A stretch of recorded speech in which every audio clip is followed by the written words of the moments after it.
അത് current bill വന്നതാണ്. 1600. കൂടുതലാണല്ലോ. പിന്നെ ചൂടല്ലേ, ഫാനൊക്കെ എല്ലാ സൈഡിലും കാണുന്നുണ്ടാവും. ഇപ്രാവശ്യം ചെലവും കൂടുതലാ. ഗ്യാസ് തീരാറായി. സാധനങ്ങളെല്ലാം കഴിഞ്ഞു. ഒന്നുമില്ല, ഈ മാസം സാലറി കയറി. അതാ വഴിക്ക് അത് പാല്, റെന്റ്, കറണ്ട് ബില്ല്, പച്ചക്കറി സാധനങ്ങൾ. അതങ്ങനെ ഞാൻ ആലോചിക്കുന്നത് വെച്ച് നമ്മുടെ കല്യാണം കഴിഞ്ഞിട്ട് ഇത്ര നാളായില്ലേ, എനിക്ക് ഇതുവരെ പുറത്തു പോകാനൊന്നും അടിച്ചു പൊളിക്ക് പോകാനൊന്നും പറ്റിയിട്ടില്ല.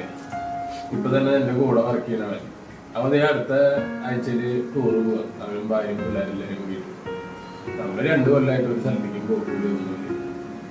ഇതൊക്കെ മാറി. ഇതൊക്കെ ആലോചിക്കുമ്പോ എനിക്ക് എന്നോട് തന്നെ. പക്ഷെ എനിക്ക് അങ്ങനെ കണ്ണേട്ടന് മോശമായിട്ടൊന്നുമില്ല.